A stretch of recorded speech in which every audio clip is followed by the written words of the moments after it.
Good afternoon, everyone, and welcome to Stock Market Today. It's Coram and Ken Shreve here with a breakdown of the action in today's session, where we saw the Nasdaq stand firm after Wednesday's Fed-infused rally. Ken, what stocks are we going to be focusing in on today? Well, let's take a look at United Rentals, URI, which is setting up and could be actionable soon. Also take a look in the oil and gas space, ConocoPhillips, COP, which broke out, is kind of testing a key support level here. And finally, Medpace also looks good technically. Okay, MEDP, we'll get to those three stocks, but first let's take a look at the major indexes. On the upside, we had the Nasdaq closing positive with a gain of 0.1% today. We did see declines for the Dow, S&P 500, and Russell 2000, with the Dow getting hit the hardest, down about 0.6% today, while the S&P and Russell were down about 0.1% each. But with the explosive moves that we saw across the board for the major indexes Wednesday, Ken, pretty impressive to see the Nasdaq come out with a gain today to follow that up.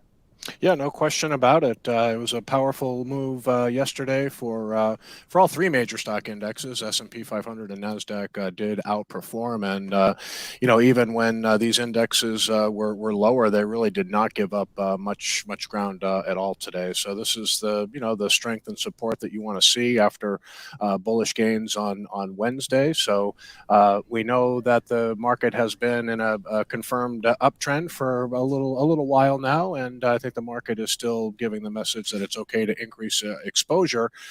For those still sitting on a lot of cash, I think it's okay to just increase it, in measured fashion, Right. because we're not just seeing a whole lot of buy opportunities right now. They're coming by every now and then, but don't feel like you need to rush back all in here. Right. You're absolutely right, Ken. A measured and methodical approach, making sure we're not chasing extended stocks. It does look like the Nasdaq is right around some resistance. So that's an area right around 11,500 that we will be focused on. And as for the S&P 500, it's still holding above that 200-day line, a smidge lower today, but it's still right around that key level. Yeah, it's the S&P also performed well today, held gains just like the Nasdaq, and wouldn't have been surprising at all to see. I mean, the market could have come in, 1% today, and probably wouldn't have really looked too badly on the chart in light of the big gains yesterday. But S&P 500 still holding the 200-day moving average here. The longer that we can, close above it, I think the better chance there is that we could see a little springboard here and maybe even higher prices. But we'll see what the consolidation looks like from here. Yeah, exactly.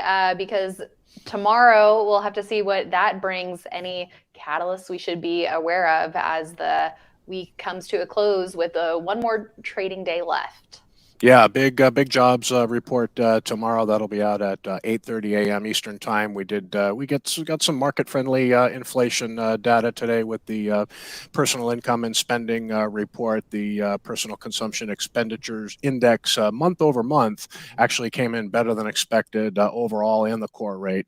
When you're looking at a year over year basis, overall price is still up 6%. That's way above where the Fed wants to see it. That was in line with expectations, and then core prices year over year up 5%, still high, and still way above where the Fed wants to see it. So tomorrow, the jobs report, the Fed would not mind at all to see a little bit of softness, maybe a little increase in that labor participation rate. We'll see what the data hold tomorrow. Yeah, and speaking of the Fed, let's take a quick look at the 10-year Treasury yield dropping quite a bit, which it's interesting that we didn't see stronger action in stocks given this drop in the 10-year yield. Or was that from yesterday and it's just not showing today's? Nope, we had a pretty fairly precipitous drop today. I know at one point it was down 11 or 12 basis points down to around 3.60%. So that is today, and this is also buoying stocks. When you have this drop in the 10-year yield, and the U.S. dollar also weakened quite a bit. So the bulls have both of those factors working for them here. Now the UUP, you can see, is coming right down to that 2 200-day moving average. Hasn't been down there in a long time, so we'll see if that long-term support level holds. Yeah, now all the way back at where it was in mid-August. Okay, let's quickly take a look at some stocks. URI, United Rentals, rebounding off of its 21-day line in Wednesday's session and following up on that today with a gain of about 1%. We didn't get strong volume behind today's move, but we have gotten a lot of blue volume spikes over the last couple of months, especially since that last earnings report.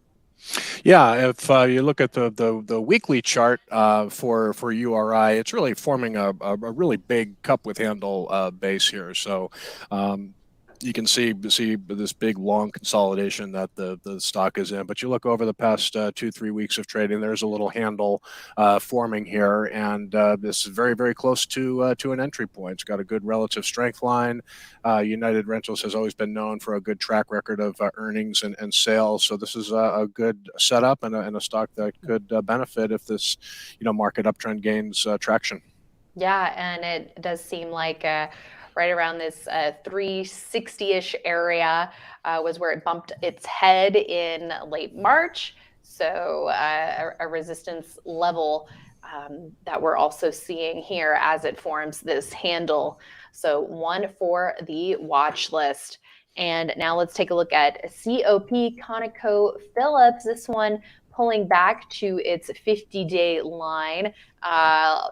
We saw a lot of oil and gas stocks have similar action in September with some attempted breakouts pulling in, but quickly then kicking it into high gear. So that now for a lot of stocks that have been acting similar to this, we're seeing a number of pullbacks to key moving averages. So potentially offering investors another chance to get into what has been a very strong sector this year. Yeah, and overall, I think it still looks pretty good. Now, Conoco, even though it's kind of respecting its 50-day moving average for now, anytime a stock comes down to a support level like the 50-day line, just because it's holding support doesn't mean it's buyable. Right. You really want to see just a kind of a good bounce with some volume. So we'll see if that happens with ConocoPhillips. It's finding support right now. Would like to see a little better accumulation distribution rating. It's C+, which is a little bit above neutral, but really want to see good signs of accumulation, good heavy volume bounce off the 50-day line. If it can do that, I think the stock would be actionable. Okay. And last but not least, let's check out MEDP. This is Medpace, research equipment and services group in the medical sector. Strong upside reversal Wednesday, and now getting back above its 21-day line. Ken, it looks like there's quite a bit of resistance around this 230, 235 area from this big cup, but a couple of tight closes in here lately. Yeah, it shows some tight closes. We were kind of hoping, we're kind of watching this stock. It's on the watch list. Still think it has potential to be a market leader. Was hoping for a little tighter trading during this sideways consolidation here, but there was some volatility in the market, or you can see the weekly bar this week. It right. Came down and is up near its high. So this one needs a little more time, but the earnings report in late October was really fantastic. You can see the bottom line and the top line growth, and they also gave significantly raised their guidance. So fundamentals look to be in order here. This is a company that provides clinical development services to biotechs and pharmaceutical companies. Basically helps them get, among other things, get drugs to market faster. So Medpace has established itself as one of the leaders in the group here. Just consolidating above the 10-week moving average. We'll just see if it can consolidate a little more and look for a new entry. Not ready yet, but maybe a little more consolidation. We could see one.